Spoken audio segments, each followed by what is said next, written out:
Presiden Amerika Serikat Donald Trump menyebut gencatan senjata dengan Iran dalam kondisi kritis usai AS tolak proposal baru Iran yang tak memasukkan isu nuklir.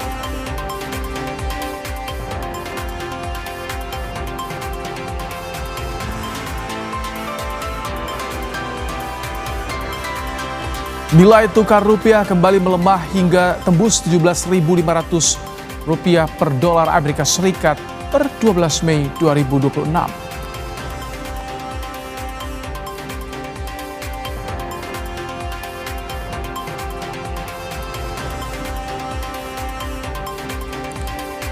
Virus hanta merebak di luar negeri dengan menginfeksi sejumlah orang di kapal pesiar. Seberapa bahaya virus hanta intai Indonesia?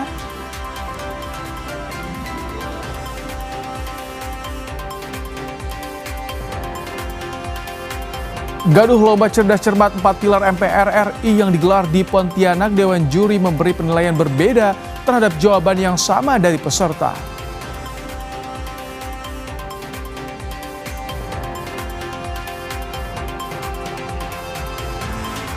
Sengit, kelompok Hizbullah menyerang militer Israel. Serangan drone menyasar tank Merkava Israel di kota Al-Bayat, Lebanon Selatan.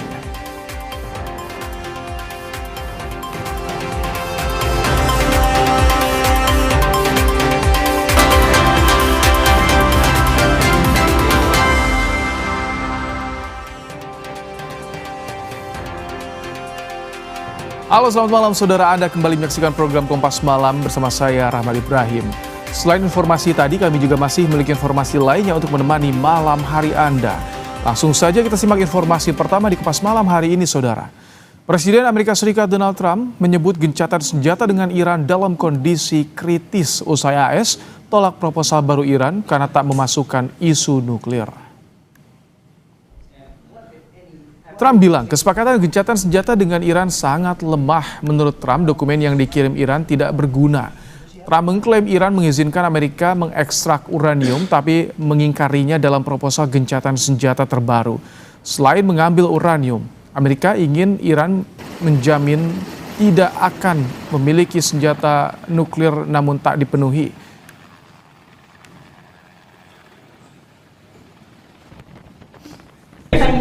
What? For the time being, the ceasefire remains in place? It's unbelievably weak, I would say. I would call it the weakest right now. After reading that piece of garbage they sent us, I didn't even finish reading it. They said, I'm not going to waste my time reading it. I would say it's one of the weakest right now. It's on life support. They understand these are all medical people. Dr. Oz, life support is not... Sementara itu, juru bicara Kementerian Luar Negeri Iran Ismail Baghaei membela diplomasi negaranya di tengah ketegangan kawasan. Tuntutan Iran untuk mengakhiri perang di Lebanon dan kawasan sekitarnya diklaim bentuk tanggung jawab, bukan tindakan tidak beralasan. Selain meminta penghentian blokade maritim, Teheran mendesak pembebasan aset rakyat Iran yang dibekukan akibat tekanan Amerika Serikat.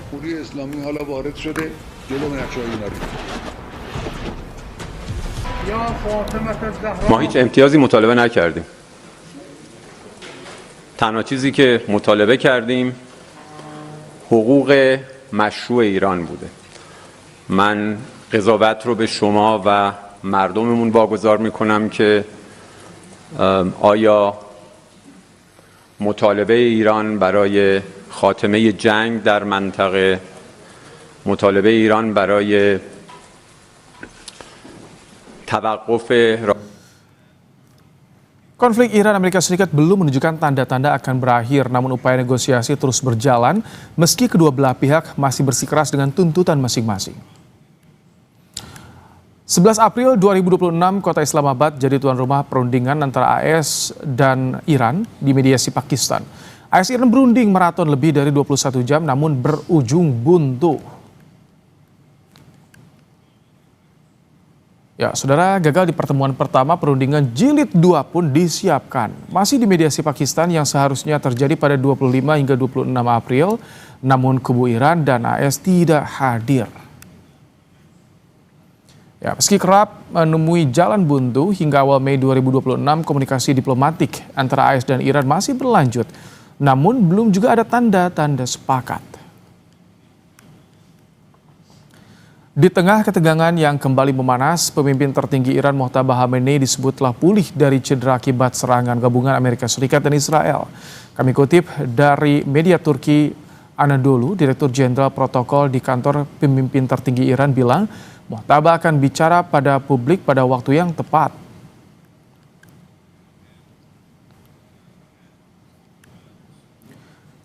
Di tengah negosiasi alot AS dan Iran, Presiden Amerika Serikat Donald Trump bakal berkunjung ke Tiongkok.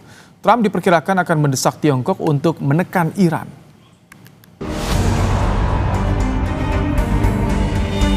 Di tengah kebuntuan negosiasi damai dengan Iran, Presiden Amerika Serikat Donald Trump akan bertemu Presiden Tiongkok Xi Jinping. Seorang pejabat senior pemerintah Amerika Serikat menyatakan, Trump akan mendesak Tiongkok untuk menekan Iran di tengah upaya AS mengakhiri perang. Juru bicara Kementerian Luar Negeri Tiongkok, Guo Jiakun, menyebut kedua negara akan membahas isu menyangkut hubungan Tiongkok Amerika Serikat dan perdamaian dunia. 应国家主席习近平邀请，特朗普总统即将对中国进行国事访问。这是中美两国元首继去年10月釜山之后再次面对面会晤，也是美国总统时隔9年再次访华。习近平主席将同特朗普总统就事关中美关系以及世界和平与发展的重大问题深入交换意见。 Pakar hubungan internasional UNPAR Julius Purwadi menilai kunjungan Trump bertujuan agar Tiongkok bisa menekan Iran untuk membuka Selat Hormuz. Amerika Serikat mengharapkan bahwa Cina akan melakukan hal yang lebih besar ya untuk mendesak Iran, melakukan segala macam kemampuan Cina untuk mendesak Iran membuka Selat Hormuz. Itu pada akhirnya kunjungan ini bukan semata-mata untuk kepentingan Amerika Serikat terkait dengan menggerakkan roda perekonomian kembali sehingga Amerika menjadi great again gitu ya, tetapi juga dimanfaatkan untuk menekan Cina gitu kaitannya dengan Selat Hormuz. Sebelumnya, Amerika Serikat dan Iran saling mengajukan proposal damai. Terakhir, proposal Iran yang meminta penghentian perang di semua front, pengakuan atas Selat Hormuz, serta pencabutan sanksi dan pengembalian aset Iran membuat Trump berang. Saya baru saja membaca respon dari apa yang disebut sebagai perwakilan Iran. Saya tidak menyukainya, sama sekali tidak dapat diterima. Tegas Donald Trump melalui platform Truth Social miliknya. Meski frustasi negosiasi berujung kebuntuan, namun Trump mengaku masih membuka solusi diplomatik dengan Iran. Mr. President, do you still believe a diplomatic solution is possible with Iran, or do you only have military options left? No, I think it's very possible. Look, I've had to deal with them 4 or 5 times. They change their mind. They're very dishonorable people. The leadership. Don't forget it's the third level. The first level is gone. They were unreasonable. The second level was more reasonable. The third level, nobody wants to be president, you know? They say, who wants to be president? There's nobody raises their hand, you know? But they change their mind. Negosiasi Amerika Serikat Iran kerap menemui jalan buntu. Tarik-menarik kepentingan jadi isu panas yang mengganjal asa menuju damai. Perang masih mengintai bersama potensi krisis global yang menyertai.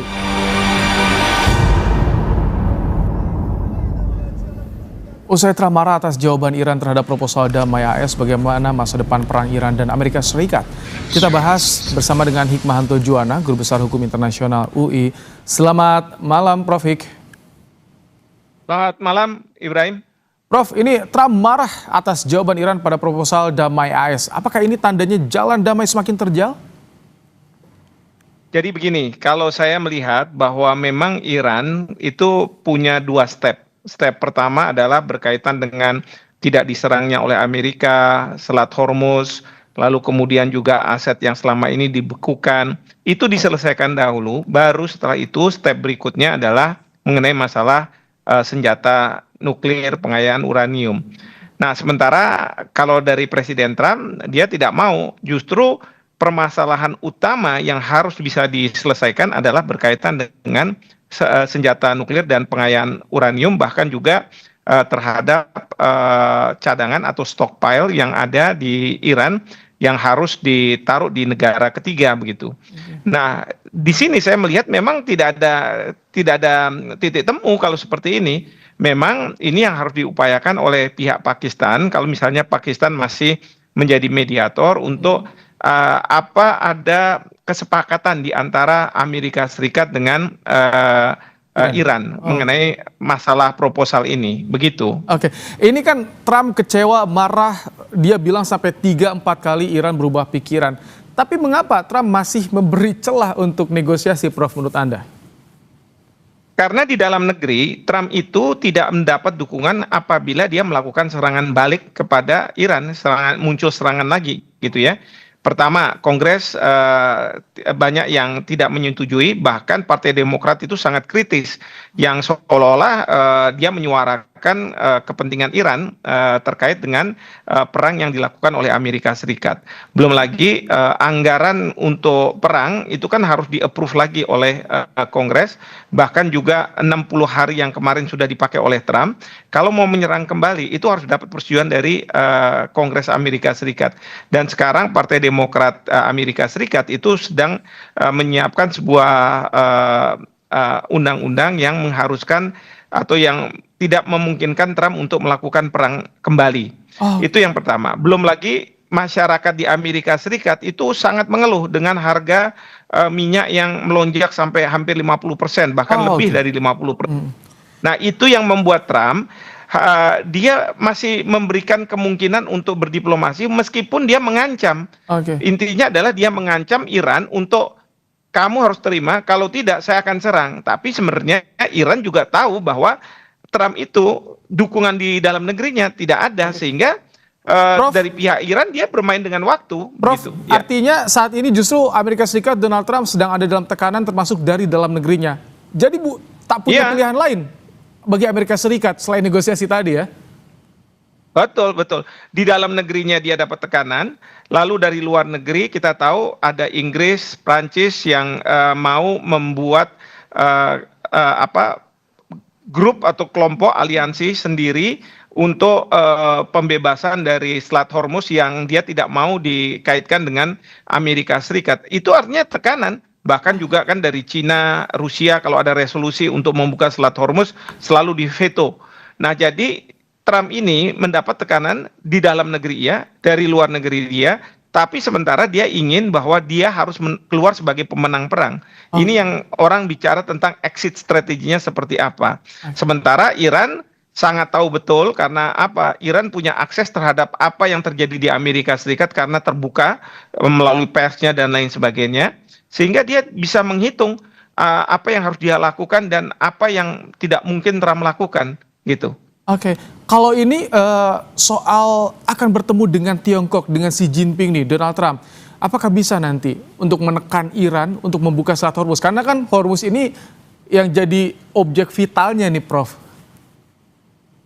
Ya, justru kalau saya melihat begini, memang nantinya ujungnya itu perang ini tidak akan ada kesepakatan. Karena proposal ini sangat jauh untuk bisa disepakati. Saya melihatnya seperti itu ya, satu. Yang kedua adalah perang ini akan diambangkan dengan adanya gencatan senjata. Yang penting bagi Iran adalah Amerika Serikat tidak lagi menyerang Iran karena dia defensif. Sementara kalau dari Amerika Serikat kan sudah mengatakan Epic Fury sudah berakhir dan kalaupun ada dia melakukan serangan itu kalau Iran duluan yang menyerang dia secara nyata. Nah, lalu kemudian yang isu terbesar itu berkaitan dengan Selat Hormuz. Bagaimana nih Selat Hormuz? Nah, sekarang ini dunia yang tadi saya katakan, Inggris beraliansi dengan Prancis dan mungkin banyak negara, dia akan mengatakan pada Iran, ini bukan kaitannya dengan Amerika Serikat, tapi dunia sangat terpukul dengan penutupan dari Selat Hormuz ini. Jadi kita akan selesaikan dengan Iran tapi tanpa melibatkan Amerika Serikat, dan itu bagi Amerika Serikat itu sama saja mohon maaf ya menempeleng mukanya Amerika Serikat karena dunia tidak lagi percaya sama Prof, Amerika. Kalau gitu bergen daya tawar Amerika Serikat sendiri apa sih yang bisa digunakan untuk menekan Iran saat ini jika tadi bacaannya seperti itu, banyak tekanan justru yang didapat? Ya, kalau menurut saya sih gertakan-gertakan dari Trump bahwa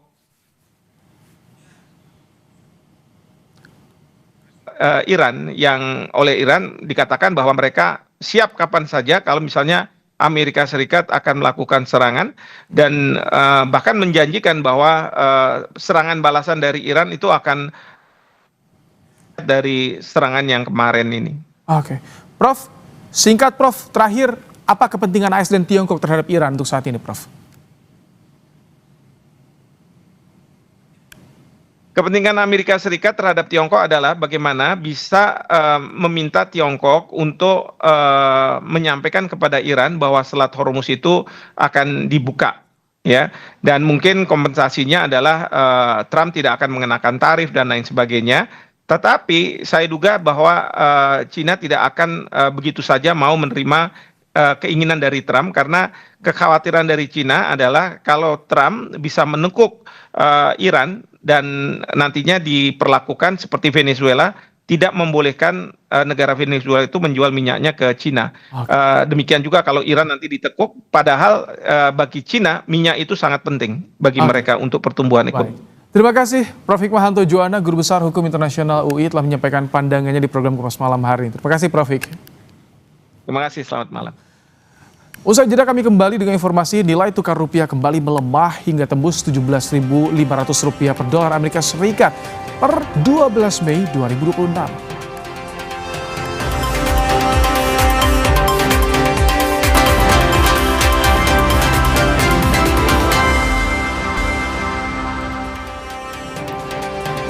Nilai tukar rupiah kembali melemah hari ini 12 Mei 2026, rupiah tembus $17.500 atau per dolar Amerika Serikat. Tekanan terhadap rupiah dipengaruhi faktor global dan domestik, termasuk soal eskalasi konflik Timur Tengah. Menteri Keuangan Purbaya Yudi Sadewa bilang akan membantu Bank Indonesia mengendalikan tekanan kurs rupiah terhadap dolar Amerika Serikat. Purbaya menegaskan upayanya membantu stabilitas kurs dengan manfaatkan skema intervensi di pasar surat berharga melalui dana stabilitas obligasi. Purbaya masih menaruh kepercayaan penuh pada BI dalam menjaga stabilitas kurs. Kita akan mulai membantu besok mungkin dengan masuk ke bond market. Pak Purbaya, bantunya gimana Pak? Itu yang disebut bond stabilization fund kan. Tapi belum fund semuanya kita aktifkan di instrumen yang kita punya di sini. Pak Purbaya, besok mulai jalan.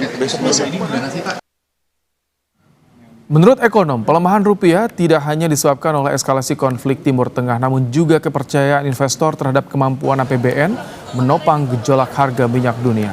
Rupiah juga tertekan karena pasar wait-and-see jelang pengumuman MSCI atas transparansi di pasar saham Indonesia.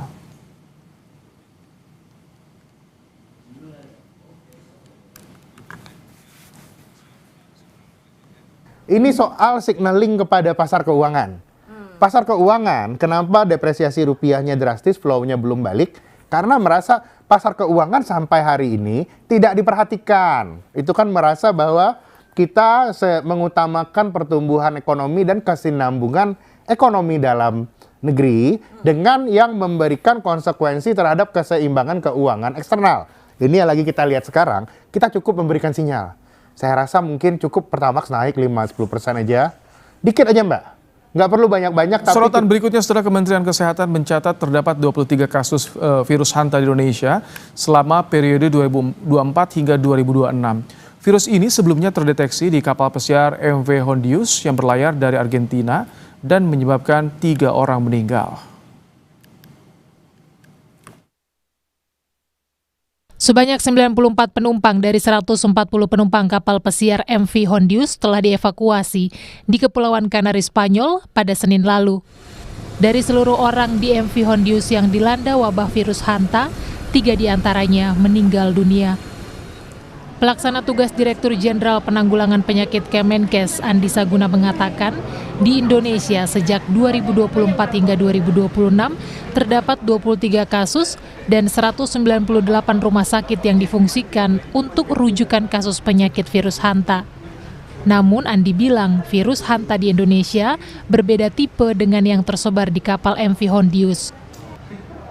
Hanta yang ada di Indonesia itu adalah tipenya HFRS, sekali lagi berbeda dengan tipe yang terjadi di di kapal pesiar Hondius, ya.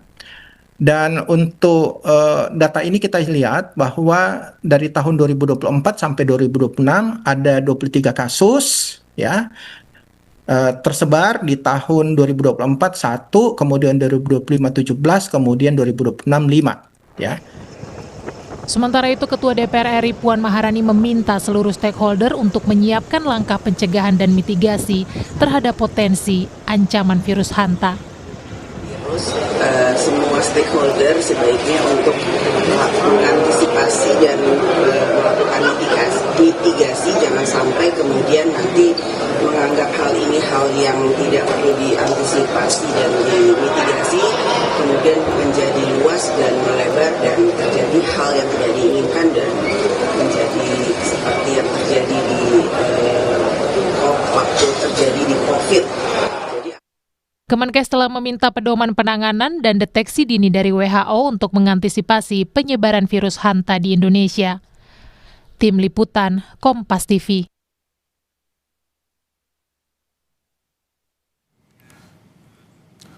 Menteri Kesehatan Budi Gunadi Sadikin menegaskan virus hanta berbeda dengan virus COVID-19 dan bukan virus baru. Virus hanta juga diyakini Budi sangat sulit tertular antar manusia. Ini virusnya beda dengan COVID, ini sudah lama ada. Ya, sejak tahun 2000-an di Indonesia sudah teridentifikasi. Ya, dan sekarang kita terjadi di luar negeri, itu terjadinya variannya berbeda dengan yang ada varian di Indonesia. Sehingga di sana menyebabkan kematian tinggi, kalau di kita tidak. Virus ini menularnya sangat susah. Sampai sekarang penularannya terbukti terjadi melalui tikus. Membahas lebih dalam soal apa itu virus hanta serta seberapa bahayanya bagi kesehatan manusia. Kita sudah bersama dengan pakar penyakit paru-paru dan pernapasan yang juga Direktur Pasca Sarjana Universitas Yarsi, Chandra Yoga Aditama. Selamat malam, Prof. Chandra. Selamat malam, Ibrahim. Prof, ini menjadi sorotan saat ada paparan di kapal pesiar. Kini ada informasi jika ada di Indonesia 23 temuan sejak 2024. Jadi apa sebetulnya, Prof, hanta virus ini? Ya, karena ada beberapa angka tadi kita meluruskan ya. Yang pertama, virus hanta ini pertama-tama ditemukan pada 1970 di Korea. Itu poin pertama. Sesudah itu ada laporan di berbagai negara. Itu poin pertama. Yang kedua, dia paling sedikitnya ada 8 varian yang saat ini dilaporkan. Ada yang bilang lebih, tapi katakanlah 8 varian. 4 varian itu lebih banyak di Asia dan Eropa, 4 varian lain ada di Amerika. Itu yang kedua. Yang ketiga, memang betul bahwa varian-varian yang di Asia dan Eropa ini angka kematiannya jauh lebih rendah ketimbang varian di Amerika. Varian di Amerika ini yang sekarang terjadi di kapal pesiar itu. Nah, dari 8 varian tadi, itu 7 diantaranya menular dari tikus ke manusia. Sementara varian yang satu lagi yang namanya varian Andes yang terakhir, varian ke-8 ini, memang menular dari manusia ke manusia. Bukan hanya itu sudah diketahui sejak beberapa waktu yang lalu, jadi terbukti pada kasus-kasus yang di kapal ini, saya kira laporan WHO 7 atau 8 atau 9, terbukti hanta virusnya adalah varian Andes, varian yang menular dari manusia ke manusia. Tapi yang jenis varian yang lain, yang 7 lain, itu tidak menular dari manusia ke manusia, menularnya dari tikus ke termasuk manusia. Yang di Indonesia, Prof, yang di Indonesia tidak menular dari manusia ke manusia sejauh ini? Sejauh ini tidak menular dari manusia ke manusia, yang menular ke manusia hanya satu yang Andes yang ada di Argentina, Chili itu. Ada juga yang ada di Amerika dan juga menimbulkan gangguan pada paru, tapi juga tidak menular dari manusia ke manusia. Okay. Data sampai sejauh ini ya, tentu saja kalau nanti ada perubahan, ada mutasi itu cerita lain, tapi sejauh ini begitu situasi. Kalau melihat dari yang terjadi varian Andes tadi, apa yang menjadi faktor bisa menular dari manusia ke manusia? Jadi memang sebagaimana juga kita ketahui, virus itu punya spesifikasi sendiri-sendiri. Virus yang hanta yang varian Andes ini memang punya kemampuan untuk menularkan dari manusia ke manusia. Karena ada perubahan dari virusnya sendiri. Itu hal yang terjadi pada berbagai jenis virus. Jadi kita perlu tahu itu, dan memang varian Andes inilah yang menular dari manusia ke manusia, dan sebenarnya juga penularannya tidak mudah ya, tidak harus dengan kontak erat yang cukup lama yang kemudian menular dari manusia ke manusia. Sekali lagi, yang 7 lainnya tidak menular dari manusia ke manusia. Oke. Yang tadi yang varian Andes itu jika dibandingkan dengan COVID, cara penularannya itu sama, Prof? Kontak erat atau terpapar dengan bersin seperti itu, Prof?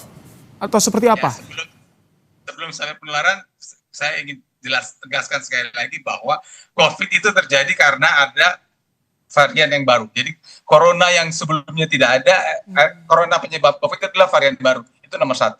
Dan yang kedua, dia menyebabkan penularan dari manusia ke manusia sangat cepat. Karena itu terjadi pandemi. Yang sekarang ini sangat berbeda ya. Jadi saya ingin menyampaikan bahwa kita jelas perlu waspada. Ini tidak bisa dianggap kecil, kita perlu waspada, tapi ini tidak berhubungan, atau paling tidak saat ini sama sekali tidak ada hubungan atau belum berhubungan dengan kemungkinan terjadinya pandemi. Bahwa kita mesti waspada, iya. Kita mesti waspada, iya. Kita tidak bisa menafikan ini karena ini sudah terjadi seperti ini, dan ini sudah jadi perhatian internasional, karena di dalam kapal itu ada lebih dari 20 negara, sebagian sudah pulang ke negaranya, ada yang tangga kita di Singapura, ada yang sudah pulang juga, bahkan juga ada yang di Indonesia walaupun semua negatif. Jadi jelas ini masalah kesehatan internasional ya, tapi situasi yang ada saat ini jangan dikomparasikan langsung dengan COVID-19 yang memang berbeda situasi. Tapi untuk kelompok yang rentan nih Prof, siapa saja kelompok yang rentan yang ini harus waspada? Kemudian biasanya gejala ketika terpapar untuk yang di Indonesia seperti apa Prof? Ya, jadi kalau kelompok rentan secara umum ini kita belajar dari COVID semua masyarakat. Secara umum tentu saja kelompok yang rentan itu akan lebih mudah terserang penyakit apapun juga. Dalam hal ini tentu saja orang dengan komorbid, usia tua, lansia, dan beberapa kasus ini kan memang terjadi pada lansia dan beberapa ada komorbid. Itu hal yang masyarakat umum sudah ketahui. Itu soal orang yang lebih rentan. Nah, kemudian soal gejala. Pada umumnya gejalanya pada saat awal memang sama, artinya ada demam, ada gangguan di perut ya, gastrointestinal. Nah, kalau kelompok yang 4 yang menimbulkan kan ada 2. Sekarang kita bagi 2, 4 ya. 4 yang di Asia dan Eropa ini, kalau dia berat menimbulkan apa yang disebut sebagai HFRS, hemorrhagic fever, renal syndrome. Jadi gangguan seperti demam berdarah dan gangguan ginjal. Tidak semua orang kena, tapi itu yang 4 yang di atas. 4 kelompok yang di bawah termasuk si Andes ini menyebabkan gangguan utamanya di paru, makanya namanya Hanta pulmonary syndrome atau kadang-kadang Hanta pulmonary cardiology syndrome, cardiopulmonary syndrome. Jadi 2 hal yang berbeda. Nah, kalau yang Hanta pulmonary yang kemudian menimbulkan kematian di kapal pesiar yang kita lihat ini memang tentu saja setelah keluhan demam, lemah, gangguan gastrointestinal, maka mulai ada keluhan batuk dan kemudian ada sesak napas. Dan akhirnya terjadi yang disebut acute respiratory distress syndrome yang akhirnya ya pada kasus yang terjadi ini kemudian meninggal dunia. Baik, Prof, secara general singkat, jadi langkah preventif untuk mencegah penularan seperti apa dan bagaimana pengobatannya, Prof? Yang mudah, yang pengobatan dulu ya. Jadi tidak ada pengobatan spesifik antivirus terhadap ini. Jadi kalau tadi saya sudah cerita ada perburukan gangguan saluran nafas, orangnya harus segera masuk rumah sakit, bukan tidak mungkin harus dirawat di ICU, ditangani segera. Jadi penanganan segera kalau kasusnya gawat itulah harus dilakukan. Nah, kalau yang kejadian di kapal kan dia di kapal ya, dalam pelayaran, jadi akhirnya tentu tidak bisa tertangani dengan baik. Itu soal pengobatan. Nah, soal pencegahan, kita bagi 2 sebenarnya. Yang pertama memang soal tikus. Jadi penularan dari tikus itu jelas terjadi dan karena itu memang jangan ada kontak dengan tikus. Dan kan ada 2 cara lewat tikus ini. Satu lewat air kencingnya, fesesnya, bulu tikusnya. Jadi jangan pegang kalau ada mati dan sebagainya. Tetapi bukan tidak mungkin itu kemudian menjadi kotoran dari tikus itu ada di debu. Debunya kemudian berterbangan dan terhisap. Karena itu kalau ajaran WHO jangan menyedot debu dalam keadaan berterbangan seperti itu karena bukan tidak mungkin bisa menimbulkan debu yang terhisap oleh saluran nafas. Tapi jaga kebersihan jelas itu hal yang penting. Prof, jadi artinya masyarakat tidak perlu khawatir berlebihan, namun tetap untuk waspada juga ya, Prof ya? Itu tepat sekali. Artinya kita waspada jelas tidak perlu khawatir berlebihan. Tepat sekali. Baik, terima kasih pakar penyakit paru-paru dan pernapasan juga Direktur Pasca Sarjana Universitas Yarsi, Prof Chandra Yoga Aritama. Terima kasih, Prof. Ya, usai jeda saudara, Kompas Malam akan kembali dengan informasi lainnya untuk Anda. Tetap bersama kami.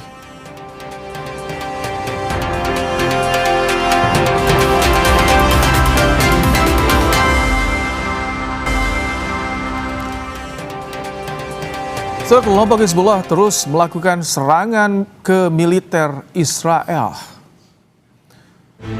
Salah satu serangan yang dilancarkan militer Hizbullah adalah serangan drone pada 10 Mei. Drone menyasar tank Merkava Israel di kota Al-Bayat, Lebanon Selatan.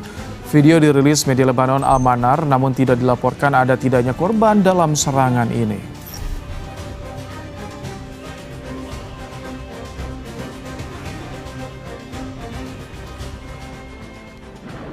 Media Lebanon Al-Manar merilis video peluncuran rudal oleh Hizbullah.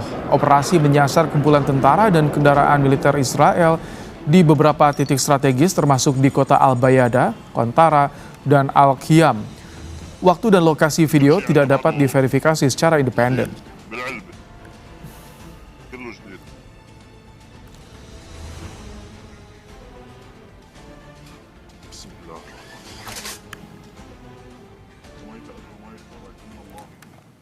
Presiden Amerika Serikat Donald Trump menyebut gencatan senjata dengan Iran dalam kondisi kritis usai AS tolak proposal baru Iran karena tak memasukkan isu nuklir. Trump bilang kesepakatan gencatan senjata dengan Iran sangat lemah. Menurut Trump, dokumen yang dikirim Iran tidak berguna. Trump mengklaim Iran mengizinkan Amerika mengekstrak uranium, tapi mengingkarinya dalam proposal gencatan senjata terbaru. Selain mengambil uranium, Amerika ingin Iran menjamin tidak akan memiliki senjata nuklir namun tak dipenuhi. What? For the time being, the ceasefire remains in place. It's unbelievably weak, I would say. I would call it the weakest right now. After reading that piece of garbage they sent us, I didn't even finish reading it. They said, I'm not going to waste my time reading it. I would say it's one of the weakest right now. It's on life support. Sementara itu, juru bicara Kementerian Luar Negeri Iran Ismail Baghaei membela diplomasi negaranya di tengah ketegangan kawasan. Tuntutan Iran untuk mengakhiri perang di Lebanon dan kawasan sekitarnya diklaim bentuk tanggung jawab, bukan tindakan tidak beralasan. Selain minta penghentian blokade maritim, Teheran mendesak pembebasan aset rakyat Iran yang dibekukan akibat tekanan Amerika Serikat. ما هیچ امتیازی مطالبه نکردیم. تنها چیزی که مطالبه کردیم حقوق مشروع ایران بوده. من قضاوت رو به شما و مردممون واگذار میکنم که آیا مطالبه ایران برای خاتمه جنگ در منطقه، مطالبه ایران برای توقف Konflik Iran-AS belum menunjukkan tanda-tanda akan berakhir, namun upaya negosiasi terus berjalan. Ya, pada 11 April 2026, kota Islamabad jadi tuan rumah perundingan antara AS dan Iran di mediasi Pakistan. AS Iran berunding maraton lebih dari 21 jam, namun berujung buntu. Gagal di pertemuan pertama, perundingan jilid 2 pun disiapkan. Masih di mediasi Pakistan yang seharusnya terjadi pada 25 hingga 26 April, namun kubu Iran dan AS tidak hadir. Meski kerap menemui jalan buntu hingga awal Mei 2026, komunikasi diplomatik antara AS Iran masih berlanjut, namun belum juga ada tanda sepakat.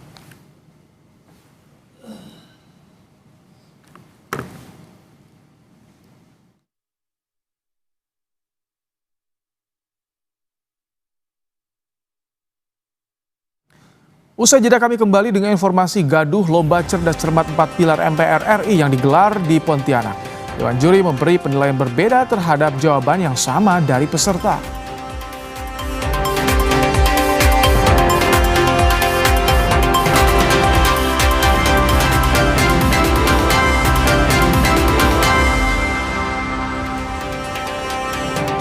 Setelah sempat dirawat, satu korban tabrakan mobil SPPG di Bekasi, Jawa Barat meninggal, saudara. Satu korban lainnya masih dirawat intensif. Dari sini aja ya? Bisa kan dari sini? Jenazah penjual gorengan korban tabrak mobil SPPG di Jalan Aren Jaya 3 Bekasi Timur dimakamkan TPU Mangunjaya Bekasi pada Selasa petang. Korban sempat menjalani perawatan di rumah sakit namun nyawanya tak tertolong. Satu orang korban lainnya saat ini masih menjalani perawatan. Mobil SPPG menabrak pedagang kaki lima yang sedang berjualan di Kota Bekasi pada Selasa siang. Tak hanya merusak lapak pedagang, 4 orang terluka akibat peristiwa ini.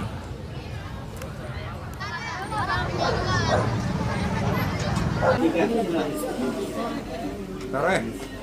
Dari sini aja ya? Ya, mereka kan dibawa ke rumah sakit dulu. Sempat di rumah sakit? Sempat ke rumah sakit situ. Iya, tristis.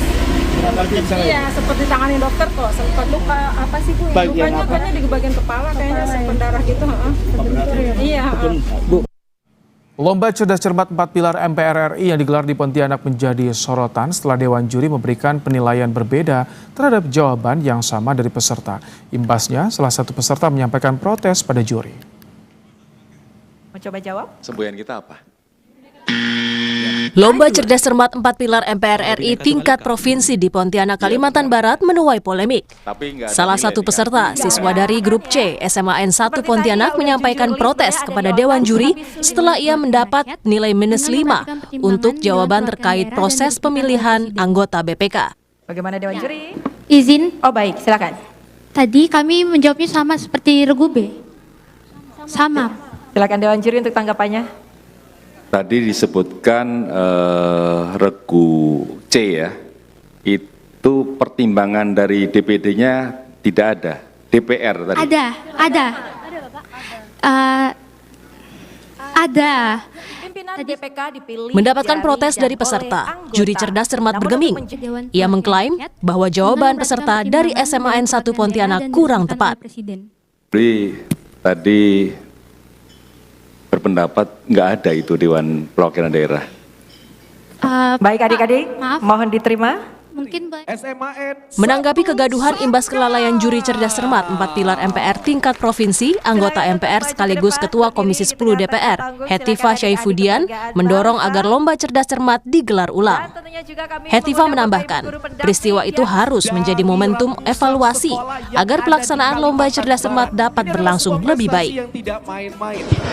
Supaya ini berjalan adil, kami mendorong agar khusus kegiatan di Kalimantan Barat ini dilakukan lomba ataupun pertandingan ulang. Dan tentunya kita berharap bukan hanya juri, Dewan Juri, tapi juga semua pihak betul-betul mempersiapkan lomba ini dengan sebaik-baiknya. MPR telah menyampaikan permohonan maaf terkait dugaan kelalaian Dewan Juri yang menyebabkan polemik. Selain itu, MPR juga telah menonaktifkan juri dan juga pembawa acara cerdas cermat. MPR akan mengevaluasi kegiatan cerdas cermat itu secara menyeluruh agar bisa berjalan lebih baik lagi. Tim Liputan, Kompas TV. A2. Bhinneka Tunggal Ika. Saudara, wacana penghapusan guru honorer mulai 1 Januari 2027 memunculkan kekhawatiran guru honorer di Indonesia. Namun, pihak Kementerian Pendidikan Dasar dan Menengah menjelaskan kebijakan ini bukan berarti guru honorer langsung diberhentikan massal. Kemendikbudrismen menjelaskan meski istilah guru honorer akan dihapus bukan berarti keberadaan guru non-ASN hilang begitu saja. Pemerintah tengah menyiapkan skema penataan guru non-ASN termasuk peluang menjadi ASN. Dikutip dari pernyataan tertulis, Dirjen Guru dan Tenaga Kependidikan Kemendikbudrismen Nunu Suryani bilang surat edaran ini dibuat untuk menyelamatkan, memberikan ketenangan dan kepastian bagi guru non-ASN yang terdata di Dapodik agar tetap bisa mengajar dengan tenang. Yang tidak diperbolehkan adalah status non-ASN, bukan gurunya berhenti mengajar. Kita berusaha menepati, namun juga melakukan negosiasi agar para guru masih bisa bekerja.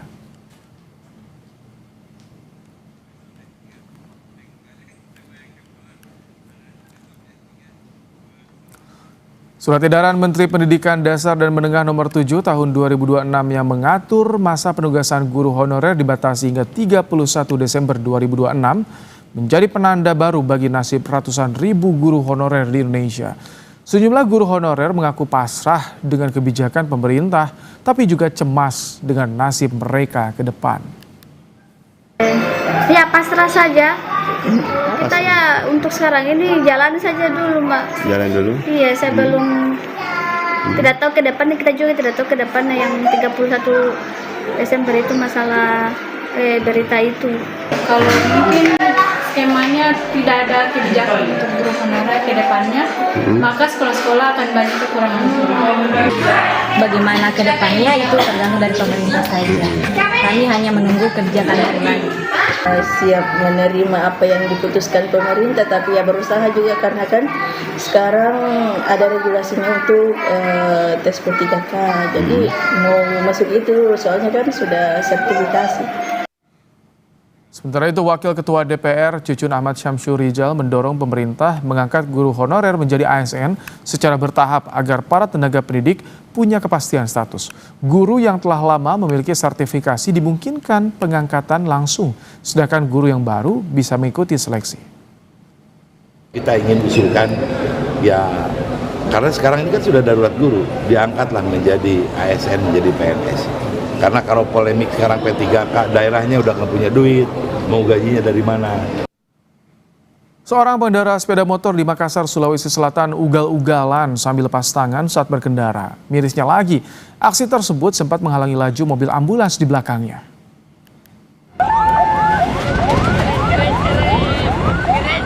Dalam video yang direkam oleh warga di Jalan Poros, kawasan Badoka, Kota Makassar, seorang pengendara motor ugal-ugalan sambil melepas tangan.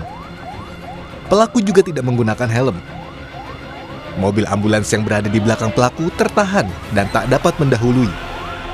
Meski bunyi sirine terdengar begitu keras, namun pelaku tidak memberikan jalan karena pelaku menggunakan headset.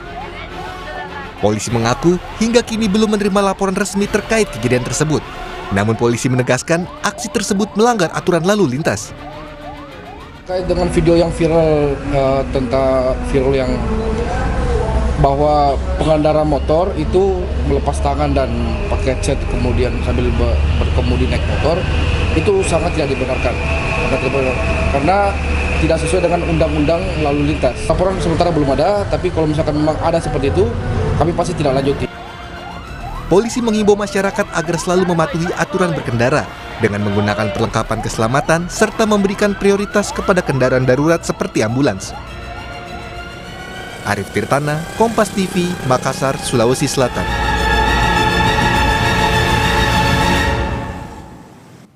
Kelompok Hizbullah terus melakukan serangan ke militer Israel. Serangan drone menyasar tank Merkava Israel di kota Al-Bayad, Lebanon Selatan.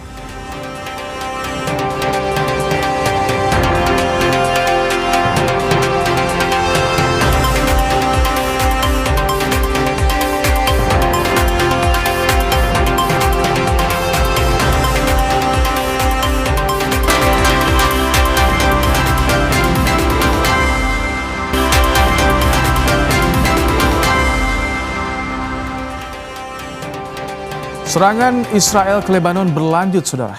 Rudal Israel menghantam kawasan permukiman di Jarzua di distrik Nabatiyeh, Lebanon Selatan pada Senin waktu setempat.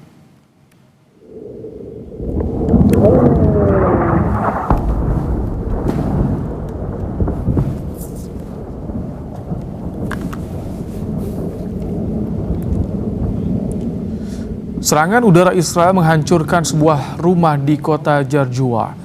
Sebelumnya, tentara Israel mengeluarkan peringatan pada warga Deir ez-Zahran, Jarzua, dan Jezin.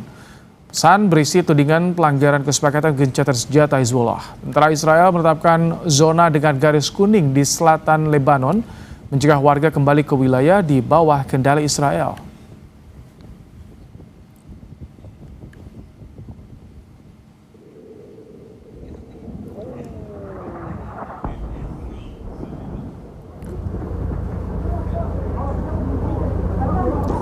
Sementara itu, serangan rudal Israel menewaskan 3 orang warga di Lebanon Selatan. Kru ambulans membawa jenazah dan korban terluka ke rumah sakit di Al-Jarjuh usai serangan udara Israel. Kantor Berita Nasional Lebanon melaporkan Al-Jarjuh dihantam serangan udara kurang dari 2 jam setelah musuh memperingatkan penduduk mengevakuasi diri.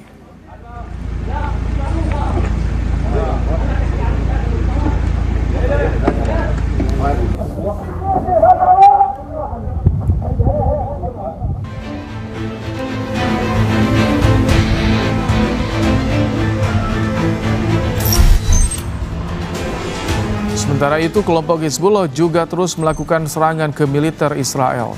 Serangan drone menyasar tank Merkava Israel di kota Al-Bayad, Lebanon Selatan pada 10 Mei lalu.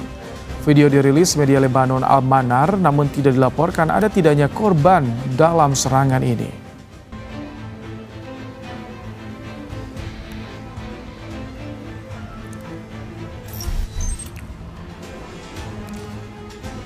Kita kembali ke dalam negeri, saudara. Seorang pejabat kantor wilayah Kementerian Hak Asasi Manusia Sumatera Selatan ditemukan meninggal di dalam kamar indekos. Korban diduga meninggal akibat sakit. Kabid Pelayanan Kepatuhan HAM Kementerian HAM Wilayah Sumatera Selatan Mukhlas Yuryadi ditemukan meninggal di dalam kamar kos Jalan Aryodilah, Kecamatan Ilir Timur 1, Palembang pada Selasa siang. Kepala Kantor Wilayah Kementerian HAM Sumatera Selatan, Henry Marulitua, mengatakan sebelum ditemukan meninggal, korban sempat masuk kantor namun meminta izin pulang karena sakit. Jenazah korban kemudian dievakuasi ke Rumah Sakit Muhammad Husin Palembang untuk pemeriksaan lebih lanjut.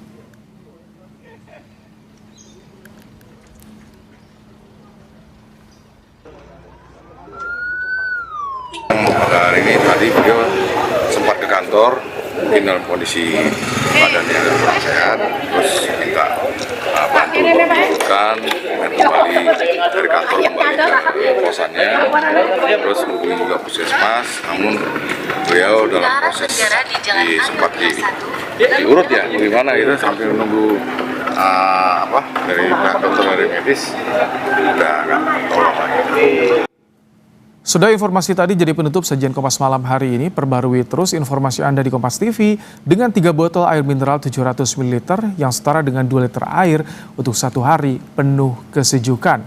Saya Rahmat Ibrahim, sampai jumpa.